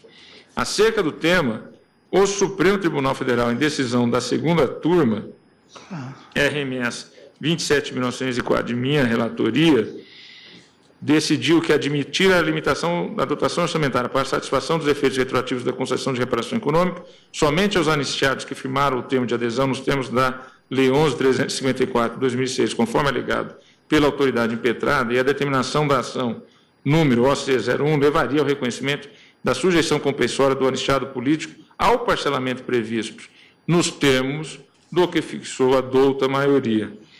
Então, seria obrigar aquilo que seria opcional. Também cito, e foi referenciado, precedente de Gilmar Mendes, aí 798.495, no voto que Vossas Excelências têm em mão, tem a transcrição. E digo mais adiante, admitir a limitação da dotação orçamentária para a satisfação dos efeitos retroativos da concessão de reparação econômica somente aos anistiados que firmaram o termo de adesão nos termos da Lei 11.354, levaria ao reconhecimento da sujeição compulsória do anistiado político ao parcelamento previsto na referida lei. Essa também é a posição do STJ, e cito precedentes vários do STJ, omito a leitura. Considerando-se que não houve violação do princípio da prévia dotação orçamentária em consequência, não se admite o argumento de que o pagamento dos retroativos levará a uma situação de exaustão orçamentária. A inexistência de recursos deve ser real, deve ser demonstrada de forma transparente e esclarecedora. Não basta que a União alegue que decisões judiciais poderão levar a administração a uma exaustão orçamentária. A exaustão já deve estar presente. A indisponibilidade de caixa deve ser situação presente e não mera possibilidade futura, o que deve ser analisado em cada caso. Prosseguindo na análise do presente apelo extremo, durante a instrução do processo ainda no STJ, a União juntou aos autos de comunicação de diversas solicitações de abertura de créditos adicionais suplementares, o que demonstra a existência de disponibilidade de caixa. Sobre o tema, a jurisprudência do STF assentou que a análise da alegada exaustão orçamentária encontra barreira na súmula 279, tendo em vista que a questão demandaria reexame de fatos e prova. Nesse sentido, cito aí 693.604-DF, relatoria da ministra Carmen Lúcia. Destaco o item 6 da ementa. Ademais, para o desvio da questão sobre a alegada exaustão orçamentária, haveria-se reexaminar provas, o que não viabiliza o processamento válido deste recurso. Incide na espécie a súmula 279 deste STF. Pois bem, digo que, quanto à tese recursal de que teria havido violação ao princípio constitucional da legalidade da despesa pública e da necessidade de prova cabal da exaustão orçamentária, cito o trecho do voto do ministro Arnaldo Esteves de Lima, no STJ. Diz ele, destaco do longo trecho algumas partes. Quanto à necessária disponibilidade orçamentária, a terceira seção do STJ tem entendido que a superveniência da Lei 11.354/06, que assegurou o pagamento dos valores atrasados ao anistiado, que ao optar por seu parcelamento na via administrativa, evidencia a existência de recursos orçamentários. Outro sim tem entendido haver créditos orçamentários específicos para pagamento dos referidos valores retroativos, e cita várias leis. Ressalto que ao Poder Judiciário, disse ele, não compete a análise da forma detalhada da execução orçamentária para concluir pela suficiência ou insuficiência de recursos para o pagamento das indenizações aos anistiados políticos. Esse exame cabe ao administrador, certamente em momento anterior à publicação da portaria que declara a condição de anistiado político e assegura as reparações econômicas correspondentes. De outro lado, continuou Arnaldo, a existência da previsão de recursos em leis orçamentárias da União para o pagamento dos efeitos financeiros das portarias expedidas pelo MJ e o decurso de prazo consubstancia direito líquido e certo do impetrante ao recebimento integral da reparação econômica. E cito as fontes. Por fim, digo que a União argumenta que, se houver entendimento pelo pagamento dos valores retroativos, deve ser aplicado, no caso, o regime dos precatórios do artigo 100. Quanto a esse ponto, há que salientar que, em sessão ocorrida na primeira turma, em 25 de maio de 2010, por maioria de votos, os RMS 26899-DF, relator ministro Luiz Fux, e 27357-DF, relator ministra Carmen Lúcia, foram providos para se determinar o pagamento da reparação econômica retroativa em razão da existência de leis orçamentárias posteriores à edição da relevante portaria de anistia, com previsão de recursos financeiros especificamente para liquidação de indenizações deferidas a anistiados políticos, a afastar não só a aplicação da regra constitucional, mas também a incidência na espécie da Lei 9469, de 10 de julho de 97. Afastou-se o óbito de o poder público ser compelido à liquidação de débito por meio de ordem mandamental, repercutindo os efeitos da decisão sobre o orçamento, o argumento de que a indenização devida ao anistiado político não deveria se submeter ao regime próprio de execução contra a Fazenda Pública, qual seja o sistema de precatórios, por integrar grupo específico que merece tratamento diferenciado por disposição constitucional. Artigo 8º do ADCT. Faço necessária menção à ementa e a trecho do voto condutor do RMS 27357. Eu transcrevo, é um longo trecho, eu vou omitir, pedir licença para omitir a leitura, são 3 páginas aqui de trago esses debates. Mas, nos debates, eu destaco posicionamento do ministro Aires Brito. Conforme salientou Vossa Excelência, ministro-presidente Ricardo Lewandowski, o regime de indenização dos anistiados é especialíssimo. Inclusive, tem previsão constitucional explícita no ADCT. O tempo de espera para o ressarcimento para a indenização de vida aos anistiados é, em média, particularmente alongado, superando muitas vezes 3 décadas. Claro que a Constituição só admitiu o ressarcimento a partir da data de vigência dela, Constituição proibindo a percepção de parcelas retroativas, mas submeter os anistiados ao regime comum dos precatórios me parece que contraria o espírito benfazejo da Constituição, alusivo a todos os anistiados. E digo eu que, à época, esses precedentes foram constituídos em franca contrariedade à convicção pessoal deste julgador. Entretanto, debrucei-me profundamente sobre a questão e, após período de reflexão, compreendi que a obrigatoriedade prevista pelo artigo 100 não se amolda ao caso. Eu realmente votara em sentido contrário anteriormente, mas aqui estou evoluindo no sentido das posições tomadas na turma. O artigo trata de valores, e aí transcrevo o artigo 100, o artigo trata de valores devidos pela Fazenda Pública em virtude de sentença judiciária. Ocorre que, no caso do mandado de segurança, processo de origem deste extraordinário, não se está condenando o poder público ao pagamento de um determinado valor em razão de uma decisão judicial. Com efeito, a administração pública já reconheceu administrativamente. Então, o artigo 100 fala das decisões contra a Fazenda Pública decorrentes de decisão judicial. Aqui não, aqui é um reconhecimento pelo Ministério da Justiça, pela administração pública, ao pagamento de um determinado valor em razão dessa decisão administrativa. Então, a partir do momento que há omissão no cumprimento daquele prazo de 60 dias, o recorrido possui direito àquele valor decorrente da declaração de anistiado. A dívida da Fazenda Pública não foi reconhecida por meio de uma decisão do Judiciário. A discussão cinge-se, na verdade, ao momento do pagamento. Entendo que esse momento deve ser imediato. O direito líquido e certo impetrante já foi reconhecido pela Portaria 84 de 2004, que declarou sua condição de anistiado, tendo sido, então, fixado o valor que lhe era devido de cunho indenizatório. O que se tem na espécie é uma obrigação de fazer, por parte do recorrente, que está sendo descumprida. Ausentes, portanto, os elementos comprobatórios da existência do direito alegado, como os fatos determinantes do litígio são incontroversos, requisito válido e regular do mandado de segurança, não há dúvida quanto à presença do interesse de agir. Sobre a possibilidade de utilização da via mandamental, tive a oportunidade de mencionar sua viabilidade em caso similar, de minha relatoria, RMS 27.094, que transcrevo ou omito a leitura. Não há como se negar, e já vou chegando ao final, próximo ao final, que o artigo 12, parágrafo 4º da Lei 10.559 de 2002 tornou vinculante a decisão administrativa ao estabelecer que, e faço novamente a leitura, as requisições e decisões proferidas pelo ministro de Estado da Justiça nos processos de anistia política serão obrigatoriamente cumpridas no prazo de 60 dias por todos os órgãos da administração pública e quaisquer outras entidades a que estejam dirigidas. Pois bem, eu digo que a ressalva inserida na última parte desse parágrafo não serve para tornar sem eficácia a primeira parte do enunciado. A obrigação existe, inclusive, a inclusão no orçamento das despesas decorrentes dessa decisão administrativamente vinculante. É fato que o orçamento, embora formalmente seja uma lei, é um ordenamento autorizativo, não é um orçamento que se constitui, como se realçou, um reconhecimento da dívida. A obrigação está na origem, no caso, na portaria. E a exceção referida na mencionada norma só seria admissível se o poder público viesse a fundamentar a impossibilidade de cumprir a lei e a decisão administrativa vinculante, o que nos faz retornar à assertiva anterior, no sentido de que a União deve, quando for o caso, de forma justificada e detalhada, motivar a decisão por ocasião da elaboração do orçamento anual, além de indicar por que não cumpre a decisão administrativa vinculante. Esse raciocínio não serve para todas as hipóteses em que a Fazenda Pública reconhece uma dívida perante terceiros. Exemplifico.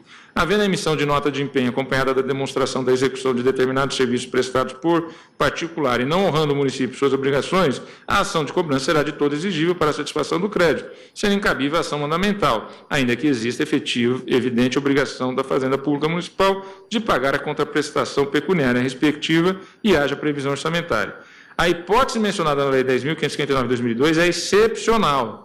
Então, aqui, também destaco aos eminentes colegas que eu estou tratando aqui como um tema excepcional em razão de tudo aquilo que foi dito da doutrina e que é de conhecimento público e notório por toda a nação. E se encontra amparada por regra específica, a qual não se mostra inconstitucional, pelos fundamentos anteriormente esposados. Não se está a olvidar as importantes discussões existentes na doutrina quanto à natureza jurídica do orçamento. Ainda prevalecem debates sobre as lições clássicas, e cito aqui vários autores, respectivamente, no sentido de que o orçamento consiste em lei formal e material, uma vez que decorre de atividade legislativa e não há motivos, portanto, para se questionar sua substância, que, embora tenha aparência de lei, não é em sentido material, mas tão somente formal, que, em relação às despesas, trata-se de ato administrativo, mas em relação à realização das receitas, é lei em sentido material. E, por fim, o orçamento é uma condição para a alocação dos recursos, sendo lei formal e, substancialmente, um ato-condição. Pois bem, mesmo na doutrina nacional não há consenso, como se verifica abaixo de forma exemplificativa nas considerações de Régis Fernandes de Oliveira, também foi meu professor no Largo de São Francisco. Transcrevo aqui, omito a leitura. Esta Corte Suprema chegou a adotar, digo, uma das linhas no sentido de reconhecer, quanto ao orçamento público, seu conteúdo material e conferir a ele, quando se tratar de atividade vinculante, a força impositiva, assim inerente a um Estado democrático de direito. Destaco o trecho de uma ação direta, 1640, relatada por Sidney. Lei orçamentária, ato político administrativo e não normativo. Impossibilidade jurídica do pedido, artigo 102.1a da Constituição Federal. Não há na presente ação direta de inconstitucionalidade a impugnação de um ato normativo. Não se pretende a suspensão cautelar nem a declaração final de inconstitucionalidade de uma norma, e sim de uma destinação de recursos previstas em lei formal, mas de natureza e efeitos políticos administrativos concretos.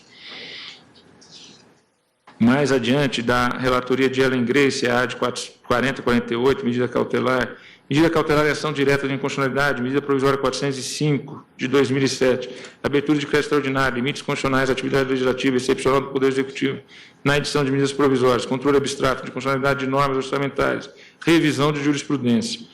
O Supremo Tribunal Federal deve exercer seu princípio de fiscalização da constitucionalidade das leis e dos atos normativos quando houver um tema ou uma controvérsia constitucional suscitada em abstrato, independente do caráter geral ou específico, concreto ou abstrato do seu objeto, possibilidade de submissão das normas orçamentárias ao controle abstrato. E digo eu, portanto, como havia rubricas no orçamento destinadas ao pagamento das indenizações devidas aos iniciados políticos e não foi demonstrada a ausência da disponibilidade de caixa, a União há de promover o pagamento imediato do valor ao recorrido, não havendo que se falar em observância dos precatórios. Tampouco se poderia cogitar, no caso concreto, de se determinar a inclusão da dívida reconhecida no orçamento para o próximo ano, na medida em que a mora já se operou e pagamentos foram realizados a terceiros durante os anos que o anistiado deixou de ter atendido o seu crédito.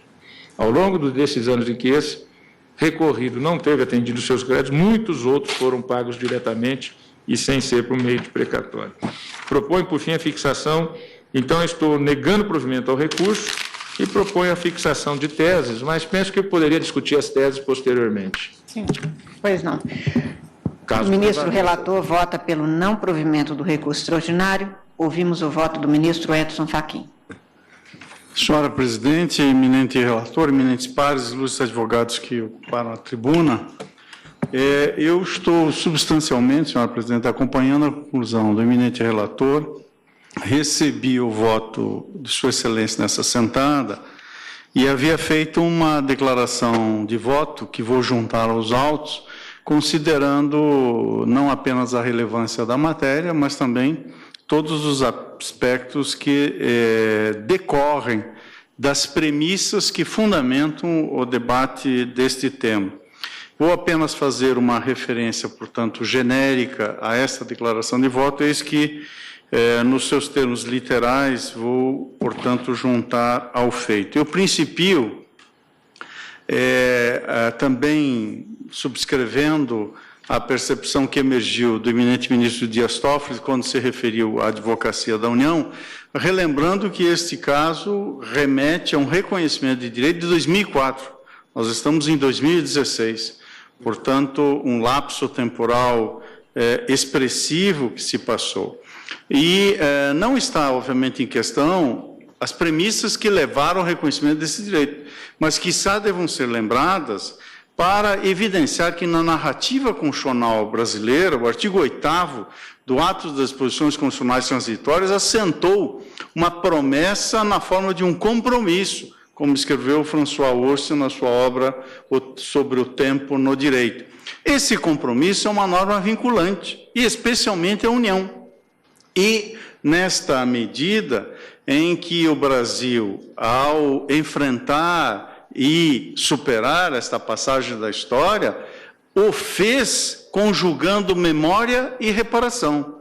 O fez no sentido de evitar que venha se obnubilar os atos de exceção e as consequências daí derivadas. Portanto, isso está certamente na dimensão implícita da preocupação manifestada pelo eminente ministro Dias Toffoli, e eu também, nessa declaração de voto, faço um introito para recuperar que a densificação normativa desse artigo 8º se deu precisamente com a lei que entra em vigor em 2002, prevendo essa forma de pagamento. Logo, sem embargo de compreender-se os argumentos e o exercício dos afazeres sempre zelosos, subscrevo a percepção do eminente relator no sentido de reconhecer que aqui há uma grave omissão por parte da União no cumprimento dos deveres que derivam da Constituição e da legislação atinentes à matéria. Nada obstante, cabe, portanto, examinar os argumentos como, de maneira acutíssima e percussiente, o ministro Dias Toffoli fez no voto que acabamos de ser contemplados por Sua Excelência. A legislação pertinente, nomeadamente o parágrafo 4º do dispositivo mencionado, tem uma expressão final que faz ressalvar a disponibilidade orçamentária. Portanto, há de se compreender o sentido e o alcance dessa ressalva, que obviamente não pode ser apreendido na exata medida que leve a tornar ineficaz o sentido da reparação. Nós estamos, portanto, diante de um caso cujo reconhecimento se deu em 2004, estamos em 2016. As parcelas mensais foram pagas, mas o passivo da condenação não foi. E, portanto, entendo que, nessa medida, não há dúvida alguma da via própria, que é esta via mandamental, tal como o eminente relator, e aqui foi dito da tribuna, não tenho dúvida do acerto dessa medida, como também não tenho dúvida de que o pagamento determinado de imediato, e esse pagamento em 60 dias previsto pela lei, eu estou dependendo que efetivamente seja um pagamento imediato, posta disponibilidade orçamentária,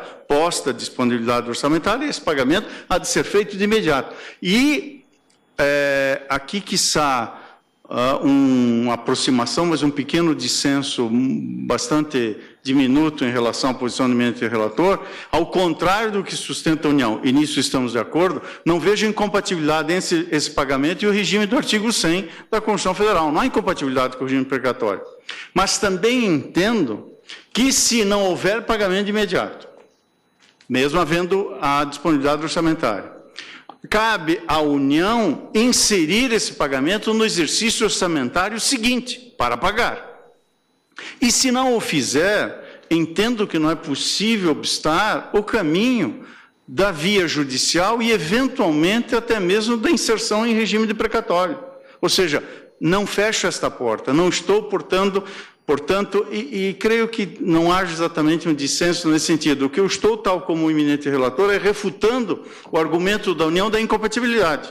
E estou a dizer, todavia, que a forma de pagamento inicial é o pagamento imediato, que reputo constitucional, naquele prazo que a lei fixa, havendo disponibilidade. Não havendo o dever da União de incluir no exercício orçamentário seguinte, não se fechando a hipótese, em caso de não pagamento, o caminho via o regime de precatório, embora este não seja, evidentemente, o caminho primeiro, eis que o caminho primeiro é pagar, ou, não havendo a previsão orçamentária, planejar o pagamento no exercício seguinte, como me parece ser a normalidade, ou deveria ser a normalidade da via orçamentária. Portanto, senhora presidente, cumprimentando o eminente relator, e como se percebe, estou substancialmente acompanhando o eminente ministro Dias Toffoli, ao final desta declaração de voto, que fiz, inclusive, por escrito e vou juntar, eis que a minha tarefa de aqui votar sempre em primeiro, logo depois do relator, me traz alguns deveres. Um deles é de fazer o dever de casa. Mas estou sumariando para assentar que cabe à União o dever de pagar àqueles cujo direito restou reconhecido em exercício financeiro no qual se previu a ação orçamentária para o pagamento de indenizações. E, quando menos, portanto, quando não há previsão, o dever de planejar a inclusão no exercício financeiro seguinte do passivo de indenizações posteriormente reconhecidas, a fim de abarcar o sentido de disponibilidade orçamentária previsto no artigo 12, parágrafo 4º da Lei 10.559 de 2002. Como se vê, vai ao encontro da afirmação do eminente relator.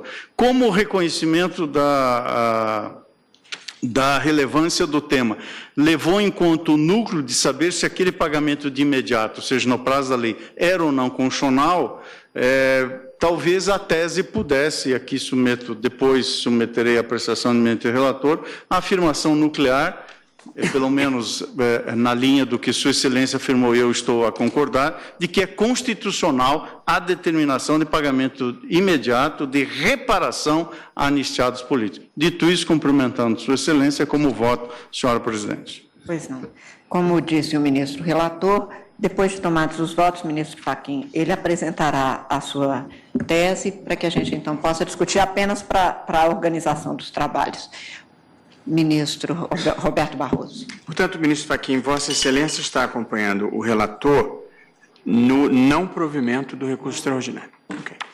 Também eu, senhora presidente, estou acompanhando a conclusão, estou de acordo com os fundamentos trazidos pelo ministro Fachin, e aqui eu observo que a decisão foi de 2004, e o valor em questão é de R$ 187.481,30. Portanto, passados 12 anos, determinar que ainda se inclua isso em precatório a essa altura, eu acho que faria má justiça do caso concreto. Os americanos gostam de dizer que hard cases make bad law. Portanto, talvez aqui não se queira criar uma regra geral para o caso concreto. Quer dizer, existe a previsão do pagamento imediato, que foi a ordem.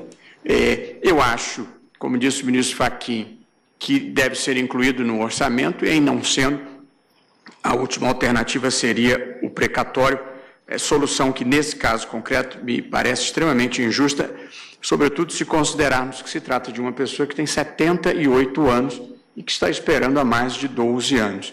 De modo que, sem querer generalizar a tese, eu, neste caso concreto, Estou mantendo a decisão do STJ e, portanto, acompanhando o relator na conclusão. Agradeço, Vossa Excelência. Ministro Teori Zavascki. Senhora Presidente, eu também substancialmente estou acompanhando o relator. O precatório diz respeito a condenações judiciais e visa a observância do princípio orçamentário das despesas públicas. Esse é o princípio do precatório. Portanto, não faz nenhum sentido submeter a precatório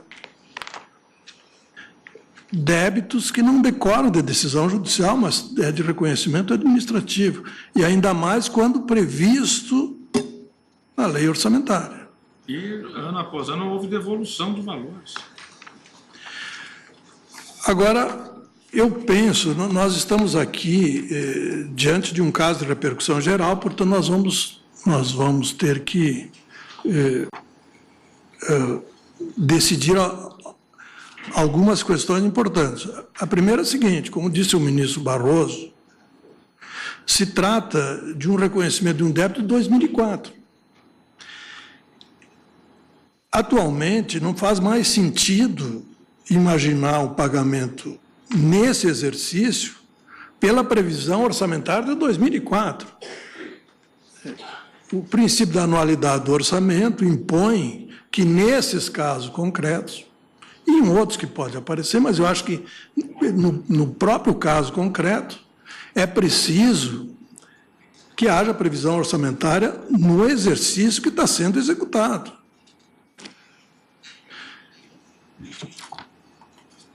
E aí eu concordo inteiramente com o ministro Fachin. Se não houver disponibilidade para cumprimento no prazo de 60 dias, como diz a lei, eu penso que se deveria adicionar à nossa decisão. Eu até escrevi aqui Isso é importante para balizar. Eu colocaria o seguinte, até em adendo às teses que eu já vi aqui. Que já estão aí. Mas só para resumir meu pensamento. Não havendo ou sendo insuficiente a disponibilidade orçamentária no exercício em curso, deve o impetrado promover a sua previsão no projeto de lei orçamentária imediatamente seguinte. Parece que isso... Então, eu faria esse adendo para acompanhar o relator. Parece que o próprio advogado da associação também Já cogitou disso, exatamente. não cumprimento suficiente na lei imediata. Mas Vossa Excelência, portanto, está acompanhando o relator. Estou acompanhando o relator com esse adendo que já foi colocado como aqui. As minhas teses já estão nos Já votos, estão postas. os eminentes colegas já estão auxiliando a formar uma tese melhor do que a que eu propus. Agora, ministro, vocês falam, como é repercussão geral, quer dizer, não atende apenas a esse segmento que pleiteia esse mandado de segurança, é uma tese geral. Quer dizer, isso já era para ter sido pago, como não foi, que no exercício seguinte já haja inclusão no orçamento para pagar todas essas indenizações. Assim eu entendo, porque senão nós estamos jogando o caso concreto. Deve valer para todos os casos. Eu vou até dividir as propostas de tese que Vossas Excelências têm em mãos em 2 itens. O primeiro, falando dos militares, porque o caso específico aqui é de militar. Mas nós já podemos também, e daí o item 2, ele faz uma abrangência mais geral. A todos os anistiados. Todos os anistiados. Não. Ministra Rosa Weber. Senhora Presidente, eu gostaria assim, de registrar a beleza das sustentações orais, que entendo que foram absolutamente pertinentes e que permitiram uma compreensão ampla do tema em debate. E, da mesma forma, o voto do eminente relator, a quem eu acompanho, com o adendo sugerido agora já para efeito de tese pelo ministro Fachin e ratificado pelo ministro Teori. Pois não. Ministro Luiz Fux. Senhora Presidente, a Igreja Corte, os representantes do Ministério Público, senhores advogados, estudantes presentes. Senhora Presidente, em primeiro lugar também eu gostaria de destacar a profundidade e a beleza do voto do ministro Dias Toffoli e as sustentações orais brilhantíssimas dos eminentes advogados e do amicus curiae, E também, por que não dizer, a advogada da União que sustentou o insustentável, de sorte que essa é a mais bela de todas as sustentações. Eu verifico, senhor presidente, que realmente a grande evolução do direito é uma lenta involução ao que já houve no passado. Porque na obra do professor Rudolf Jehring sobre o espírito do direito romano, ele dizia: quando cessa a incerteza, cessa a atividade especulativa do juiz.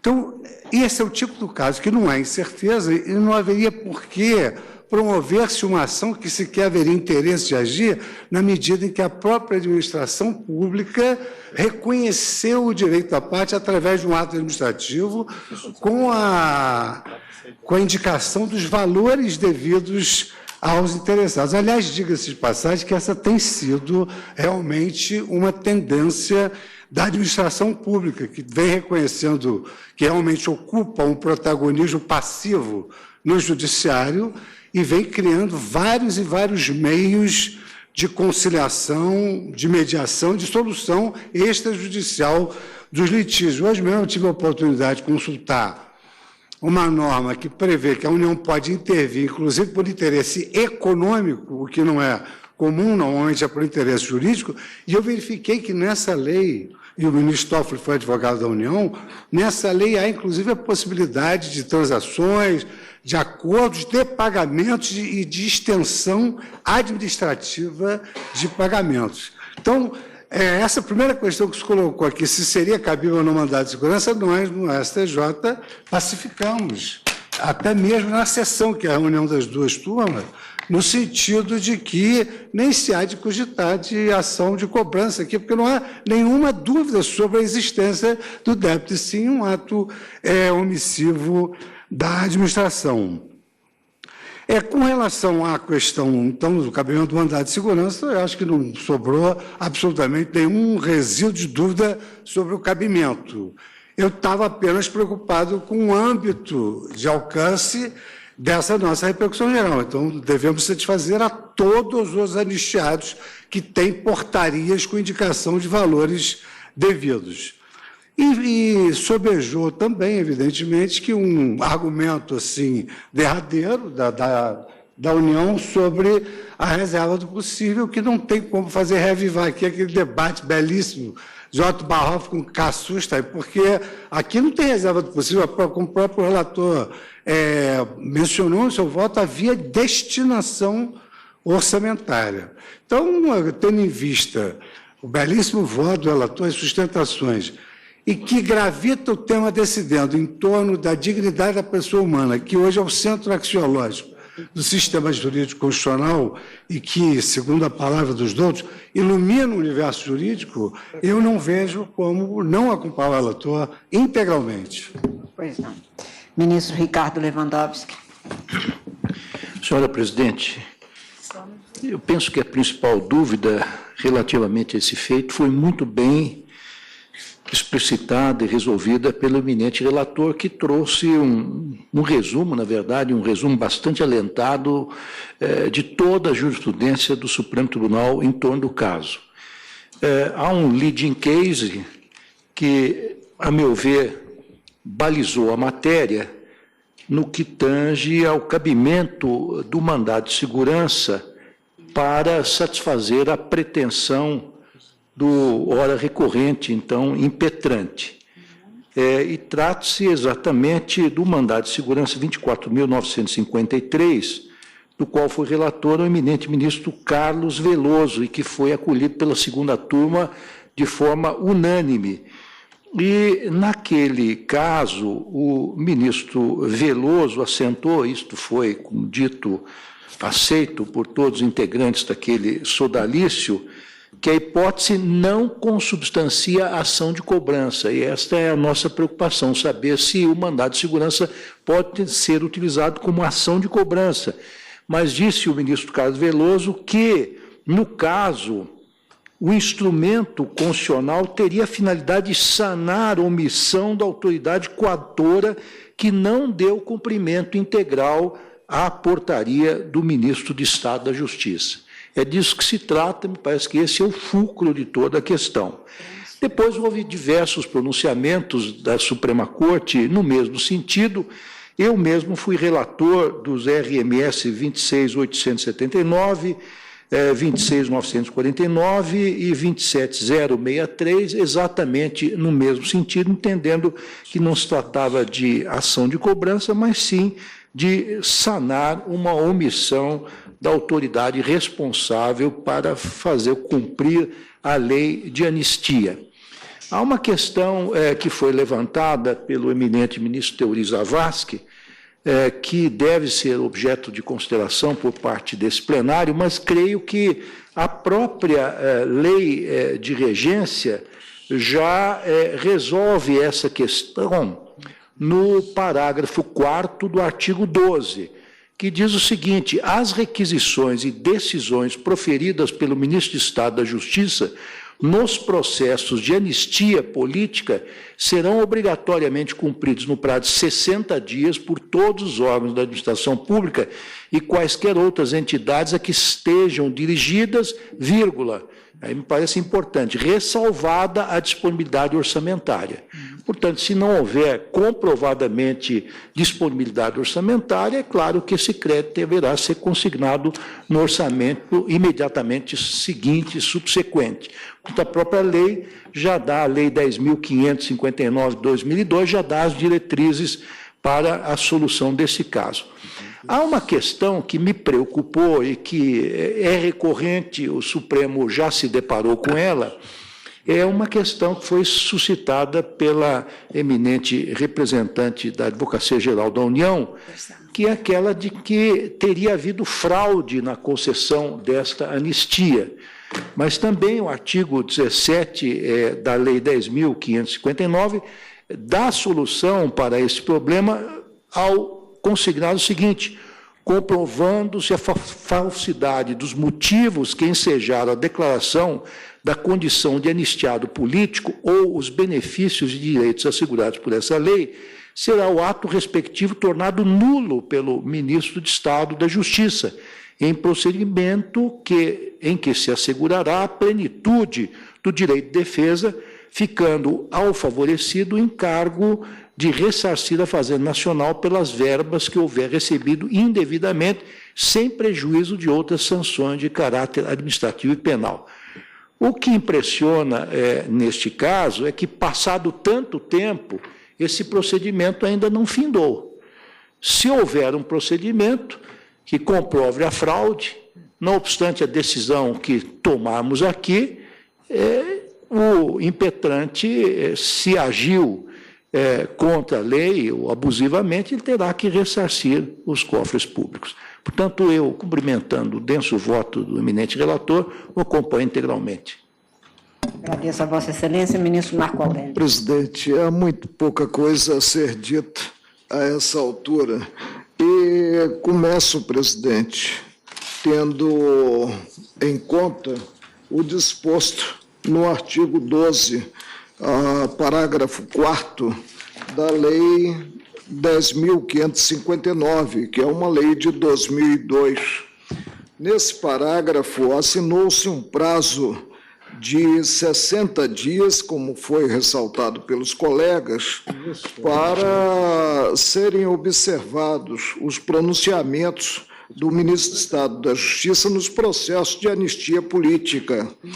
E se submeteu à observância desses pronunciamentos a uma condição: a disponibilidade orçamentária. Pois bem, presidente, nós sabemos que o orçamento está submetido ao princípio da anualidade. Ano a ano tem-se um orçamento a ser elaborado. Então, se considerarmos que a portaria do ministro do Estado da Justiça data de 14 de janeiro de 2004, nós vamos constatar que, na data de hoje, passados 12 anos, 10 meses, 3 dias, ainda não houve a inserção de numerário, se é que não houve, né? E demonstra o relator que essa inserção ocorreu de numerário para satisfação do que é previsto na portaria. E nessa portaria, o valor retroativo a ser satisfeito, além da prestação mensal, esse valor ficou devidamente estabelecido, reconhecido, portanto, pela administração pública. Presidente, não vejo em jogo, na espécie, a problemática da disponibilidade como obstáculo à satisfação do que devido. Também não vejo óbice nos verbetes da súmula da Corte quanto ao mandado de segurança, a adequação do mandado de segurança. O mandado de segurança não visou cobrar, visou afastar do cenário jurídico um ato omissivo da administração pública. Também não está em jogo, porque não houve debate e decisão prévios dessa matéria, a problemática da forma de cumprimento da decisão, que não seria, de qualquer forma, mediante precatório.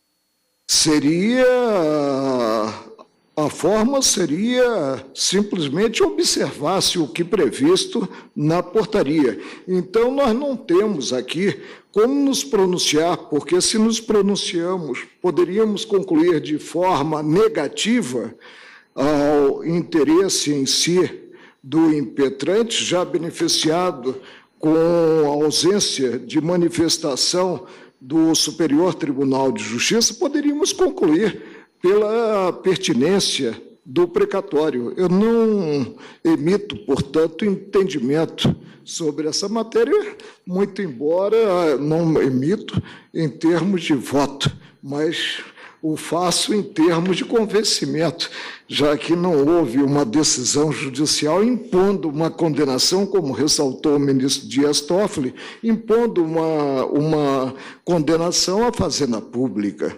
O voto de Sua Excelência foi exauriente sobre a matéria, e os cumprimentos são realmente devidos. Acompanho Sua Excelência desprovendo o recurso. Agradeço a Vossa Excelência, ministro Celso de Mello. Senhora Presidente, eu também quero registrar o magnífico voto proferido pelo eminente ministro e relator Dias Toffoli, e destacar também as brilhantes sustentações orais feitas hoje da tribuna do Supremo Tribunal Federal pela senhora representante da Advocacia Geral da União e pelos ilustres advogados. A Lei 10.559 de 2002, na verdade, traduz uma resposta afirmativa à implementação concretizadora das premissas e das próprias razões que dão suporte à justiça de transição em nosso país. De um lado, a necessidade de reparação financeira devida às vítimas da ditadura, e de outro, a preservação da memória histórica em torno dos fatos ominosos ocorridos no Brasil no período em que o nosso país foi dominado pelo regime militar. Este é mais um daqueles inúmeros casos que nos permitem afirmar e também relembrar que aqueles que há 52 anos, em 1964, golpearam as instituições, derrubaram um governo legitimamente escolhido pelo voto popular e, em assim procedendo, interromperam arbitrariamente o processo constitucional no Brasil, devem saber que essa nódoa destaca ad perpetuam rei memoriam, a sua responsabilidade histórica na instauração e na sustentação de um nefando regime autocrático que institucionalizou, a partir de 1968, especialmente a partir de 1968, com fundamento no AI-5, verdadeiro codinome do arbítrio ilimitado, um sistema político que tornou viáveis práticas brutais que vieram a ser rejeitadas pela consciência ético-jurídica do povo brasileiro e das nações civilizadas. Os filhos da hora recorrida sofreram os efeitos perversos desse regime que cessou a partir da redemocratização de nosso país, como aqui foi relembrado, seja nas peças processuais, seja na manifestação do ilustre advogado do amicus curiae, a manifestação feita da tribuna no Supremo Tribunal Federal. É preciso, portanto, senhora presidente, reconhecer, e esse processo é sempre mais uma oportunidade para fazê-lo, que a experiência concreta a que se submeteu o Brasil no período de vigência do regime de exceção deve constituir para as presentes e para as futuras gerações, marcante advertência que não pode ser ignorada. As intervenções pretorianas ou militares no domínio político institucional têm representado momentos de grave inflexão no processo de desenvolvimento e de consolidação das liberdades fundamentais. Pronunciamentos militares, quando efetivados e tornados vitoriosos, tendem necessariamente, na lógica do regime supressor das liberdades que se lhes segue, a diminuir, quando não a eliminar, o espaço institucional reservado ao dissenso, limitando desse modo, com danos irreversíveis ao sistema democrático, a possibilidade de livre expansão da atividade política e da prática da cidadania.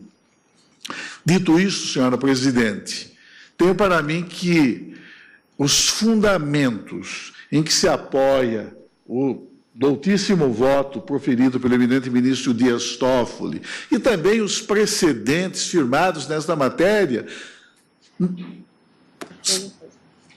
quer aqueles emanados do próprio Superior Tribunal de Justiça, quer os firmados no tema por esta própria Corte a respeito dos diversos fundamentos invocados pela União Federal em sua postulação recursal, desautorizam por completo, a mim me parece, como destacou o eminente ministro Dias Toffoli, a pretensão recursal ora deduzida pela União Federal, a revelar, portanto, a correção do acórdão objeto deste recurso extraordinário emanado do Egrégio Superior Tribunal de Justiça.